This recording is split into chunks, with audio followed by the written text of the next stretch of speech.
Um texto em Mateus, capítulo 3, verso 17. Uma voz do céu interrompeu a reunião que João estava fazendo no Jordão, onde aparece um personagem que ele não conhecia, e o verso 29 do capítulo 1 do evangelho que ele escreve, ele dá um brado e diz: eis aí está chegando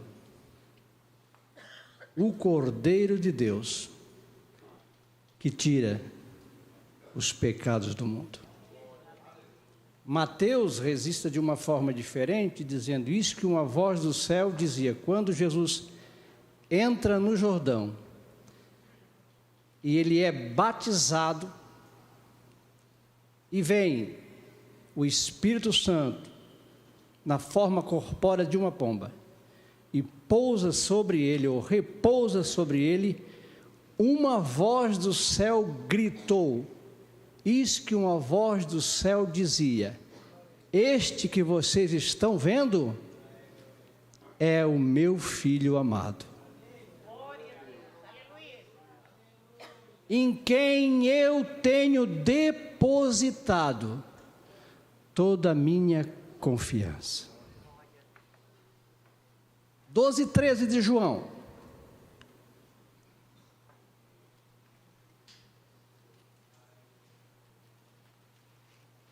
Não veio esta voz por amor de mim, mas por amor de vós.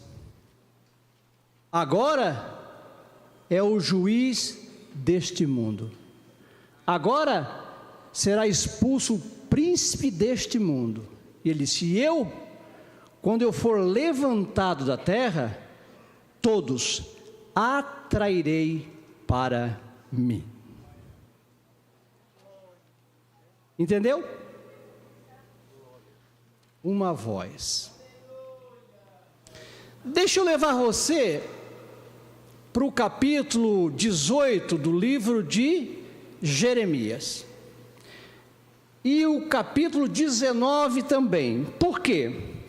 Porque no capítulo 18 do profeta Jeremias, Deus diz para ele: desce até a casa do oleiro. E o Jeremias, que era profeta, desceu à casa do oleiro. E quando ele chegou lá na casa do oleiro, o oleiro estava fazendo um vaso. E diz que o vaso se quebrou na mão do oleiro. E o oleiro tornou a restaurar o vaso. Mas no capítulo 19, nós temos a figura de um vaso quebrado, que não foi mais restaurado. Deus disse: Jeremias, pega um vaso, chama os anciões de Israel, parte o vaso, quebra o vaso, porque eu não vou mais restaurar o vaso. Que Deus fale comigo esta noite, porque eu quero ser o vaso do capítulo 18. Eu não quero ficar sendo o vaso do capítulo 19, onde o próprio Deus disse: quebra, porque tu vai quebrar e vai ficar quebrado. Eu não vou mais restaurar este vaso, mas eu quero ser o vaso do capítulo 18, que estava sendo trabalhado pelo oleiro, e quebrou-se na mão do oleiro, e o oleiro tornou a fazer o vaso. Quantos querem ser vaso novo aqui?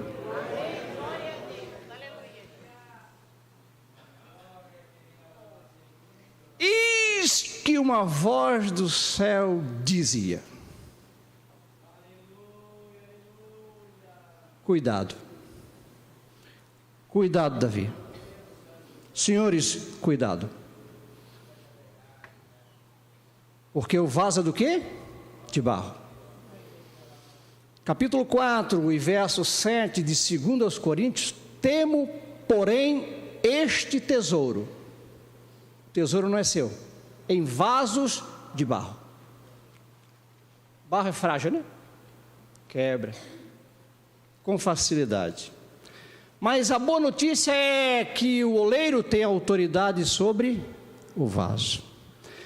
Temos, porém, este tesouro em vaso de barro, para que a excelência do poder seja de Deus e não de nós.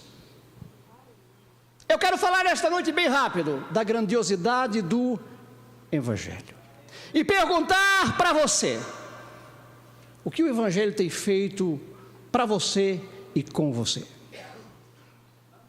E uma passagem que eu fico extraordinariamente olhando para ela é a passagem do capítulo 19 do livro de Lucas.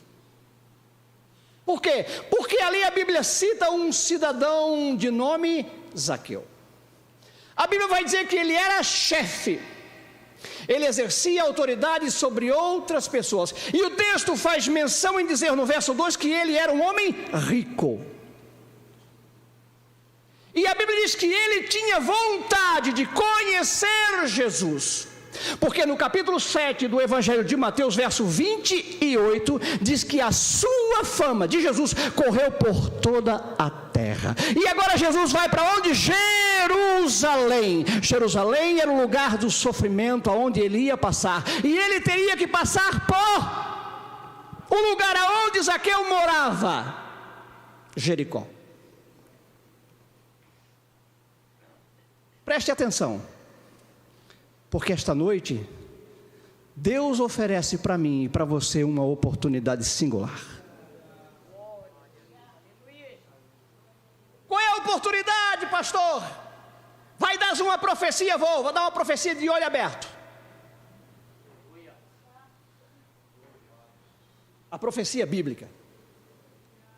A Bíblia diz que este homem tinha desejo de conhecer Jesus. E ele soube pela fama de Jesus que Jesus ia para Jerusalém. E para ir em Jerusalém ele precisava passar em Jericó. Você conhece a história, não vou me deter no texto, mas o que eu quero dizer para você é que você entenda que o Evangelho veio para mudar pessoas e vidas.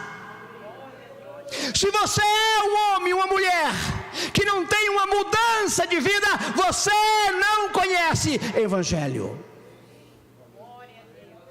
Não é a placa de uma igreja que muda, é poder do céu que muda, é Evangelho que transforma homens e mulheres em velhas, em novas criaturas. É vasos de barros quebrados sendo transformados em vasos novos. E diz que ele subiu numa figueira brava, uma árvore que não produz frutos, só espinhos e folhas. Jesus vem e para debaixo da árvore e olha e diz: Zaqueu, desce depressa, porque hoje eu vou ficar na tua casa.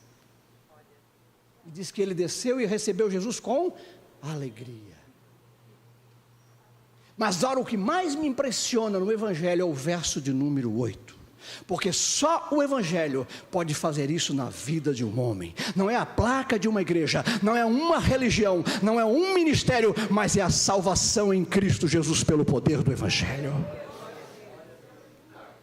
Agora eu não sei qual era o assunto deles dentro da casa de Zaqueu. O texto não se prende a isto, mas diz que alguém começou a murmurar e dizer: este homem se assenta e come com os pecadores. Então o verso 8 diz que levantando-se Zaqueu, disse ao Senhor: eu vou dar metade dos meus bens para os pobres, e se em alguma coisa eu tenho defraudado alguém, eu vou restituir 4 vezes mais.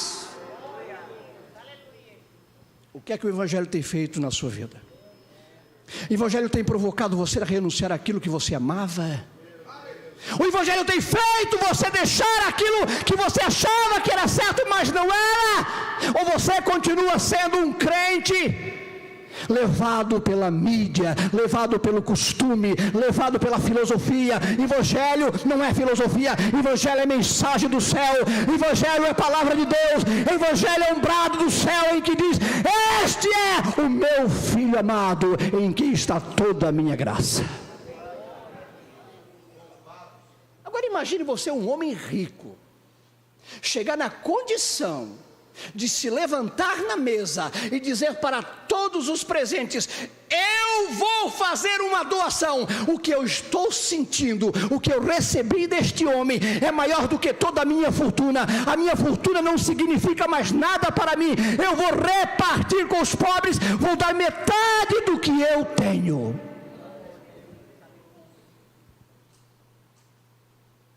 Alguém disse que ele era ladrão, mas o texto não diz. Ele vai dizer: sim, alguma coisa eu tenho defraudado alguém, eu vou fazer os cálculos, vou fazer as contas, vou somar, vou pôr na ponta do lápis, e se eu achar algum problema aqui nos meus cálculos, eu vou na casa deste homem, desta mulher, e vou restituir conforme a lei manda, 4 vezes mais. Sabe, Jesus quebra o silêncio e diz: hoje entrou salvação nesta casa. Isso é evangelho.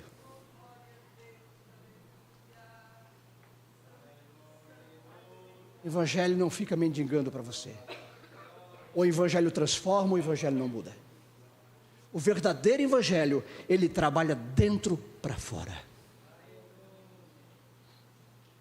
Quando João Batista aparece no Jordão pregando, ele começa a falar de um homem que vai chegar e diz: ele tem um machado e vai pôr este machado na raiz da árvore.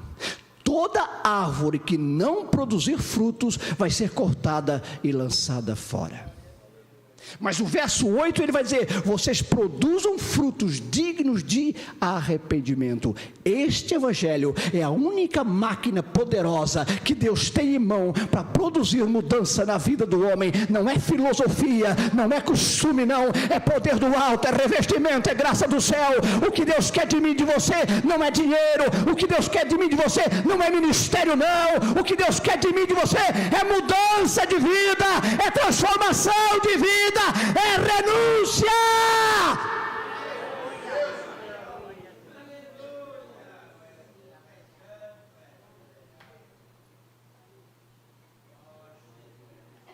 Agora você sabe, se eu levar você para o capítulo 9 do livro de Jó. Jó fez uma pergunta no verso 1 do capítulo 9: como, pois, se justificaria o homem diante de Deus? Mas se eu levar você para o capítulo 16 do livro de Atos, verso 30, ali tem um texto que diz: e tirando-os para fora, disse: senhores, o que é necessário que eu faça para salvar a minha alma? Mas se eu levar você para o capítulo 16 de Mateus, verso 19, e aproximou-se dele um moço rico e disse: bom mestre, o que eu posso fazer para herdar a vida eterna? O que você vai responder? Não veio esta voz por amor de mim, mas veio por amor de vocês. Agora, ele é o juiz deste mundo.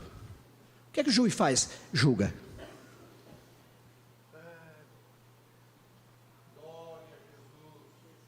E o julgamento desse juiz é reto. Mas que bom que ele não está aqui para condenar, ele está aqui para salvar. Se eu levar você para o verso 17 do capítulo 3 de João: Deus enviou seu Filho ao mundo, não para que condenasse o mundo, mas para que o mundo fosse salvo por ele. Quantos querem que seja salvo por ele? Salvo. Quem crer nele não é condenado. O que significa crer para você? Apenas acreditar? É muito pobre. Porque se eu levar você para o capítulo 2, verso 19 de Tiago: tu crês que há um Deus? Fazes bem, pois os demônios crêem e estremecem. Bom, se você crê e os demônios também crêem, isso é muito mais do que acreditar. Eu levo você para o capítulo 16 de Mateus, verso 24, e você vai ter uma compreensão maior do texto. Se alguém quiser, você não é obrigada, vir depois de mim, renuncie-se a si mesmo. Glória a Deus, aleluia. Tome sobre vocês a sua cruz. Tem cruz. Sabe o que o simbolismo da cruz representa? Sofrimento.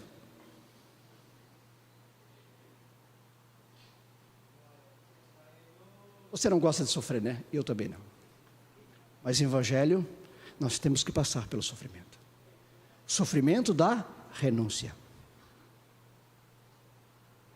O que é que Satanás ofereceu para Jesus no monte?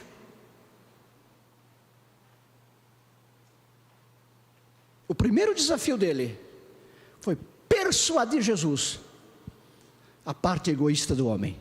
Se tu és o Filho de Deus, diga que essas pedras se transformem em pães. Ele estava com o quê? Fome. Jesus vai dizer, olha, está escrito que nem só de pão viverá o homem, mas de toda palavra que sair da boca de Deus. Amém. Glória a Deus. Aleluia. Ele leva Jesus para onde? Para uma torre. E diz, olha, está escrito que tu vai dar a ordem aos teus anjos, e eles vão te tomar na mão, e tu não vai tropeçar em nenhuma pedra. Jesus disse o quê? Também está escrito, não tente ao Senhor teu Deus. Ele continuou, levou Jesus para onde? Para um alto e sublime trono, e disse, mostrou ao quê? A Jesus o quê? O reino do mundo e a glória deles. E disse o quê? Tudo isto eu vou te dar.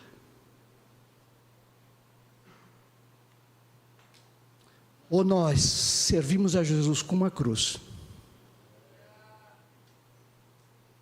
ou não conseguimos acompanhá-lo. Porque o reino de Deus não nos oferece outra opção. O diabo nos oferece fama, púlpitos, multidões, aplausos, é o cara. O Evangelho nos oferece sofrimento e cruz. Se alguém quiser, você não é obrigada, porque a vida é sua, a alma é sua. Vir depois de mim, precisa renunciar a si mesmo, tomar sobre si a sua cruz e me acompanhar. Agora deixa eu levar você para o capítulo 10 de Mateus, verso 38, 37, 38. Quem ama o pai ou a mãe mais do que a mim, não é digno de mim. Quem ama o filho ou a filha mais do que a mim, não é digno de mim. Tem mais, quem não toma a sua cruz e não vem depois de mim, não é digno de mim. Isso é Evangelho. Quantos renunciaram tudo aqui? Tudo. E disse, senhores, o que é necessário que eu faça para me salvar? O carcereiro perguntou. Paulo de pronto disse, crê no Senhor Jesus. Ele vai entrar na tua vida, na tua casa, nos teus filhos, na tua família, e vai salvar vocês. Jesus pode entrar na tua casa? Você vai receber ele gostoso? E quando ele entrar lá, a primeira coisa que acontece quando ele entra aqui, ó, é mudança. Meu Deus, mudança. Não é mudança física do botox, não. Não. É a mudança interna. Vem de dentro para fora. Todo mundo vê. Não é a física, a beleza estética. É a beleza espiritual. Tem beleza de Deus aí? Tem beleza de Deus aí? Tem beleza de Deus aí? Tem sinal de mudança? Tem sinal de mudança? Tem sinal de cruz? Tem sinal de sofrimento? Tem sinal de renúncia? Tem? Evangelho produz isso. Evangelho produz isso. Evangelho produz isso. Irmão, não tinha uma mensagem assim mais light? Tem muita gente na igreja. Olha, se Jesus estivesse preocupado com a multidão, né? Ele pregou uma mensagem bem mais dura do que a minha. E disse que os discípulos que seguiam ele começaram a ir embora. Foi 1, foi 2, foi 3, ficou só os 12. Sabe o que ele disse? Olhou para os 12 e disse, vocês querem ir também? Aí Pedro disse, não. Já fiz um cálculo aqui, já fiz uma pesquisa na internet. Para onde iremos nós? tu só tens palavra de vida eterna. Para onde é que nós vamos? A religião não salva, as boas obras não salvam, a lei não salva, o judaísmo não salva. Tu salva, tu tens vida, tu tens promessa de vida eterna. Ele quer dar vida eterna para você esta noite. Ele quer deixar você rico da graça, do favor de Deus. Ele quer perdoar os teus pecados, lavar e purificar no seu sangue, e quer mais escrever o teu nome no livro da vida e tornar você um homem conhecido no céu, chamado Filho de Deus.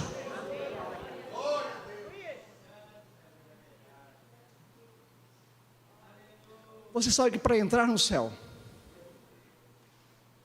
você precisa ser filho.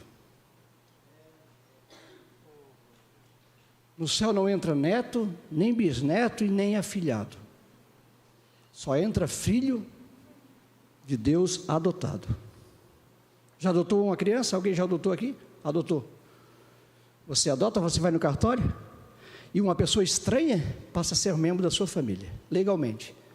E tudo que você tem, passa a ser dele, mesmo sendo adotado. Deus adotou você em Cristo.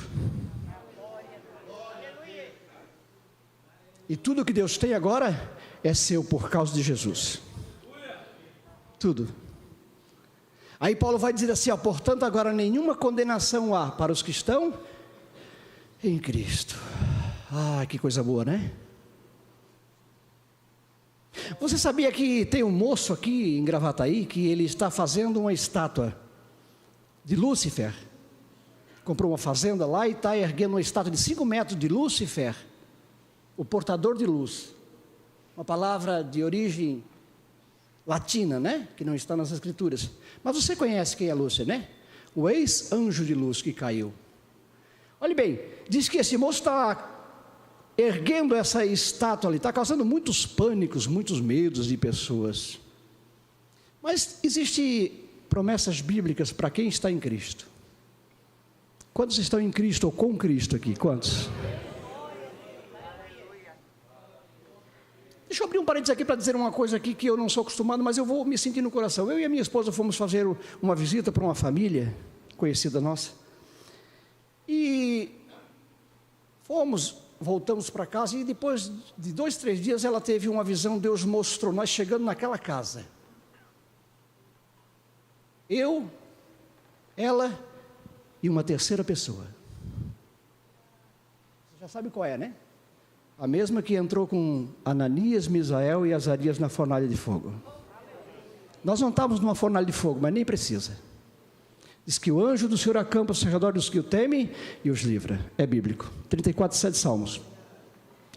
O Hebreus 1:14. Não são porventura todos eles espíritos ministradores enviados para servir a favor daqueles que vão receber Jesus como Salvador.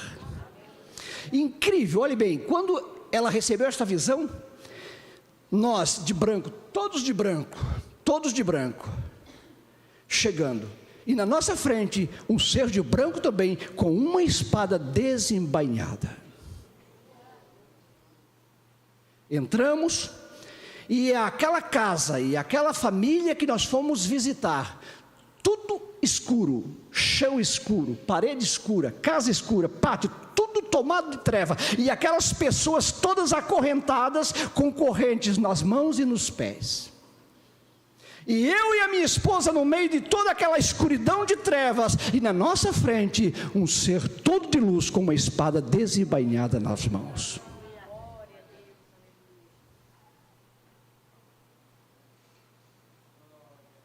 Isso é ser crente.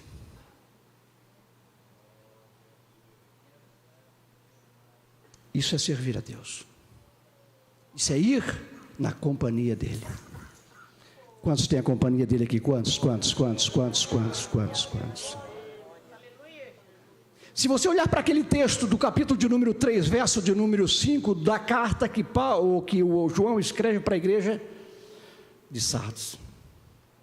Ao que vencer, será vestido de vestes brancas, e de maneira nenhuma riscarei o seu nome do livro da vida. Que experiência. Você está com medo? O mundo está com medo. O mundo está tremendo.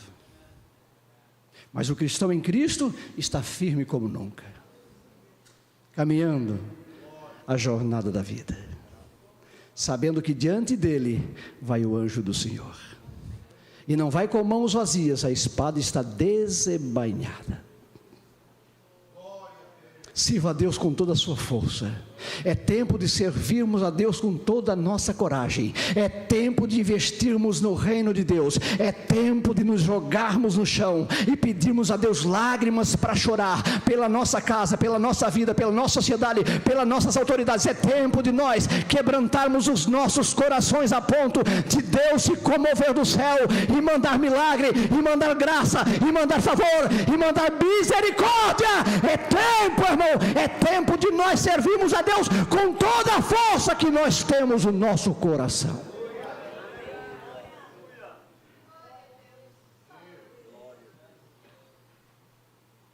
Por quê?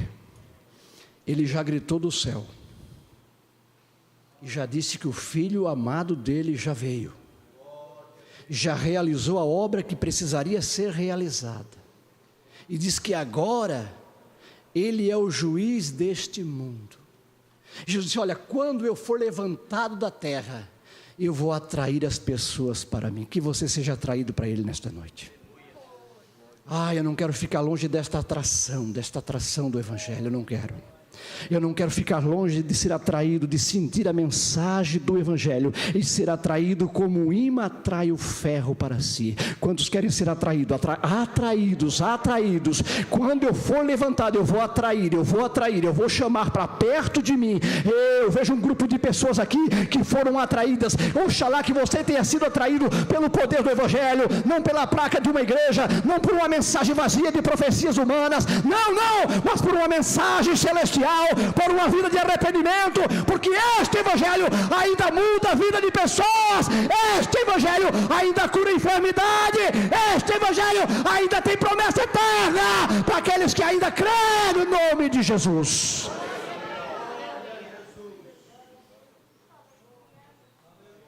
O palco do mundo já está montado para a grande mentira de Satanás. O homem que vai trazer a paz está chegando aí. Uma paz falsa, mentirosa. E não pode ser, porque da fonte de onde vem, ele é o pai da mentira. Se eu levar você para o capítulo 12, versículo de número 26, se alguém me serve, siga-me.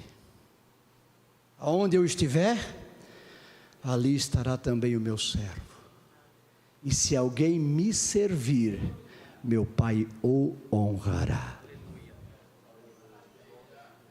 Aí eu levo você para aquela igreja, uma igreja pobrezinha, os irmãozinhos pobrezinhos,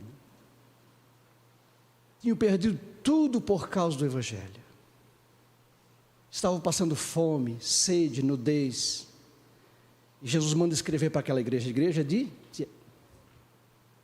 e se você olhar para o capítulo 2, versículo 9, sabe o que Jesus vai dizer para ela? Eu sei as tuas obras, tribulação e pobreza, mas tu és rica. Jesus não olha para você e diz: aquele meu servo é rico, tem um carro novo, tem uma casa nova, ele é rico. Não. A riqueza que Deus olha é o que está dentro de você. A sua confiança, a sua fé, a sua convicção, a sua certeza, aquilo que você creu. Você é igual Nabote, não vendo, não troco, não negocio. Acabe e disse: olha, eu tenho uma vinha bem melhor do que a tua, se tu não te agradar, eu compro pelo valor que for de mercado. Nabote disse: não, isso aqui é herança do meu pai, eu não me desfaço de herança. Não se desfaz de herança, não se desfaz daquilo que Deus oferece em Cristo gratuitamente para você. O que é, pregador? Vida eterna. Ele não oferece riqueza material para ninguém, não, mas Ele oferece vida abundante para você, se você crê na sua vinda.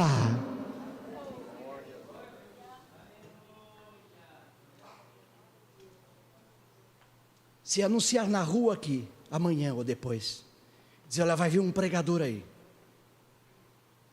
tem dom de profecia, chama pelo nome, Eu vou dizer para vocês que esse templo vai ficar pequeno. Mas se dizer para você, anunciar na rua, vai vir um homem pregar o Evangelho, só falar do Evangelho, a multidão vai ser menor. Sabe por quê? Porque o povo está enfastiado. Não temos mais fome e sede de justiça. Queremos aquilo que nos agrada.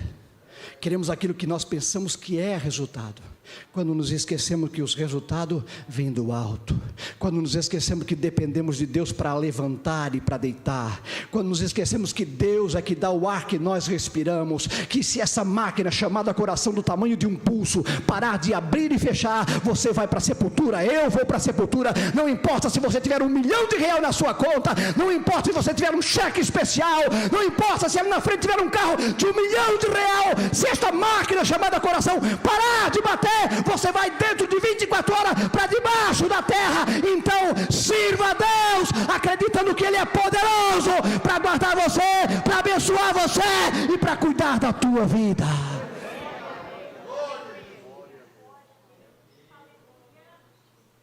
O que é que o Evangelho tem feito por você? O Evangelho tem me enriquecido. Do quê? Você é rico do quê? Eu tenho muitos bens. É possível que Deus dê saúde para você, dê inteligência para você, e você multiplique aquilo que você tem. Isso é possível, mas isso não é tudo. Tudo é você ter confiança, convicção, certeza de que quando chegar os teus dias aqui nesta terra, você será chamado no céu de servo bom e fiel. Por quê? Porque trabalhou muito? Não, porque você creu em Jesus Cristo como Filho de Deus. Você ouviu a voz que disse: esse é o meu Filho amado, em quem eu me comprazo. Sabe que este Filho amado veio trazer aqui para ti e para mim? Eu vou dizer para você, para encerrar a minha mensagem, escute. Não existe riqueza maior. Se eu e você não formos felizes, não estivermos satisfeitos, não estivermos convictos das promessas que estão neste livro da capa preta, você não conhece o Evangelho, e muito menos eu. Sabe o que o texto diz? Epístola Universal de João 5:12. Quem tem o Filho tem a vida. Pronto. E quem não tem o Filho não tem a vida. 2:25 de João. Esta é a promessa que Ele nos fez: a vida eterna. Sabe o que isso quer dizer? Vida. Se eu levar você para o Evangelho de João, capítulo 1, versículo de número 4, nele estava a vida. O texto está no passado, por quê? Porque João está se referindo do tempo da criação, e no princípio era o verbo estava com Deus, e o verbo era Deus. Mas agora João vai dizer no verso 14: e o verbo se fez homem e habitou entre nós. Você conhece o verbo? Você conhece o verbo? Você conhece o verbo? O verbo se fez homem e veio morar entre nós. Para quê? Para levar você ao arrependimento, para fazer você pensar que a salvação é dom de Deus, é bondade de Deus, é graça de Deus, é misericórdia de Deus. Nenhum de vocês e eu que estou aqui merecíamos ser salvos, mas querendo Deus, os quais Deus querendo fazer conhecer riqueza da sua glória, Ele revelou esta graça, esta salvação. Então deixa eu dizer para você: não brinque com a salvação, não brinque de ser crente, não faça do Evangelho um meio de você ir e voltar, não faça do Evangelho um passaporte para a vida eterna.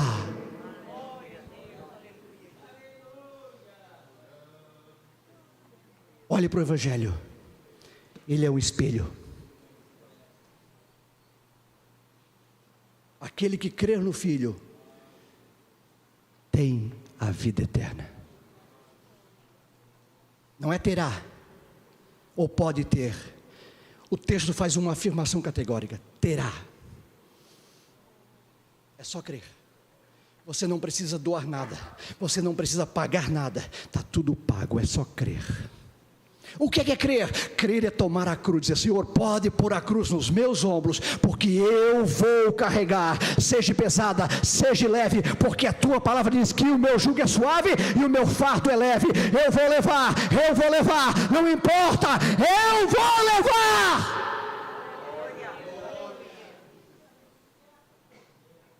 E para mim terminar, para não deixar você pensando: mas irmão, Jesus vai demorar para voltar? Bom, Ele pode demorar para voltar, é verdade, mas nós podemos ir tão rápido para lá, como você nem imagina.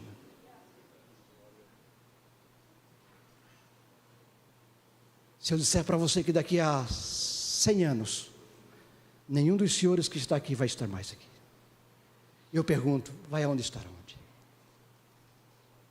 O Elon Musk, é verdade, lembrei do Elon Musk, né? Está criando em Marte uma esperança para o homem. Quer ir para lá com ele? São só 6 meses de viagem, voando a uma velocidade do som. Em Marte não tem oxigênio e nem atmosfera também. De noite é frio para congelar e durante o dia o sol queima. Eu prefiro ir para onde está o meu Senhor Jesus. E vi um novo céu e uma nova terra. Não foi o Elon Musk que correu, não, foi Jesus. E vi um novo céu, não é esse aqui não, é uma nova terra, porque o primeiro céu e a primeira terra passaram e o mar já não existe. Sabe o que Pedro vai dizer? Mas nós, segundo a sua promessa, aguardamos novos céus e nova terra em que mora a justiça de Deus. O salmista, inspirado por Deus, no Salmo 46, verso 4 e 5, ele disse: há um rio cujas correntes alegram a cidade de Deus, o santuário, as moradas do Altíssimo. Deus está no meio dela.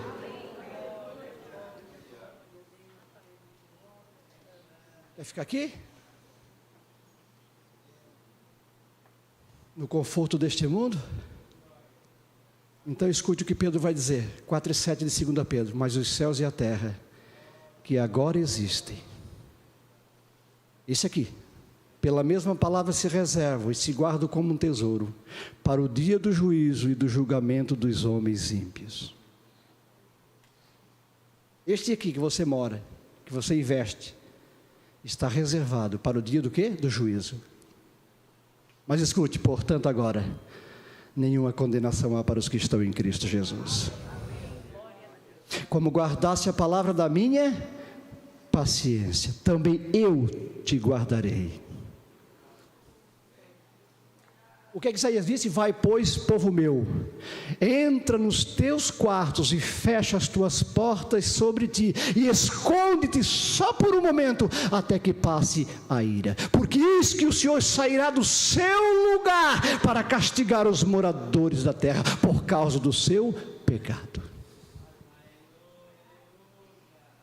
Sabe qual é a maior proeza do Evangelho?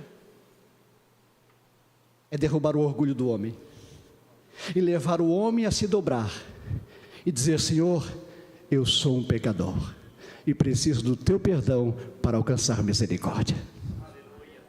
Um bonito sermão não convence o homem, mas o poder do Evangelho convence o homem. Uma voz derrubou aquele homem meio-dia, caminho de Damasco, e disse: Saulo, Saulo, por que me persegues? Ele atônito disse: Senhor, quem és? Ele disse: eu sou Jesus, a quem tu estás perseguindo. Duro é para ti recalcitar contra os meus aguilhões. Sabe o que eu mais gosto em Cristo? É o resultado de um encontro do pecado com a sua santidade. Sabe o que causou? Esteve 3 dias sem ver, não comeu e nem bebeu. O que é que o Evangelho está produzindo em nós? Eu vou findar a mensagem daqui a pouco. O que será que esse evangelho vai produzir em mim e em você?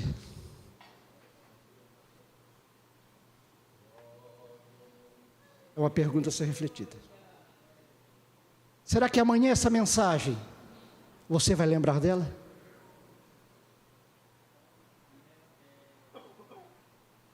Não esqueça, evangelho não é mensagem terrena, evangelho é mensagem divina. Deuteronômio 5:24, hoje nós vimos que quando Deus fala com o homem fica vivo. Efésios 2:1, e vos vivificou, estando vós mortos em ofensas e pecados. E quando Deus vivifica o homem, onde é que Deus coloca o homem? E nos ressuscitou juntamente com ele, e nos fez assentar nos lugares celestiais em Cristo Jesus. Não pense que isso aqui é uma casa simples, feita de tijolos e barro. Isso aqui é um lugar celestial em Cristo Jesus. Pastor Fabrício, chegue aqui, por favor.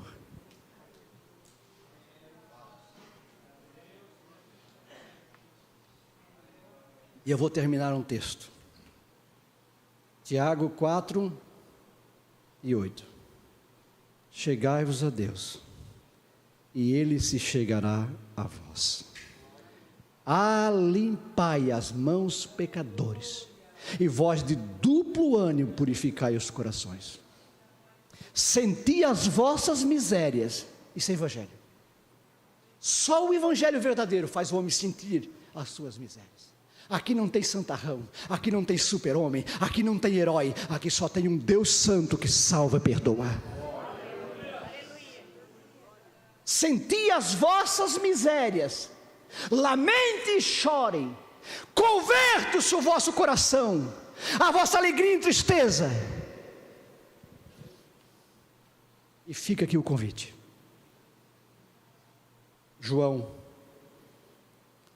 1:9. Se confessarmos os nossos pecados, Ele é fiel e justo para nos perdoar os pecados e nos purificar de toda injustiça. 2:12. Filhinho, eu vos escrevo, porque pelo seu nome são perdoados os vossos pecados. Atos 3:19 encerram. Pedro disse: arrependei-vos e convertei-vos, para que sejam apagados os vossos pecados. Quer perdão de pecado? É preciso haver choro interno.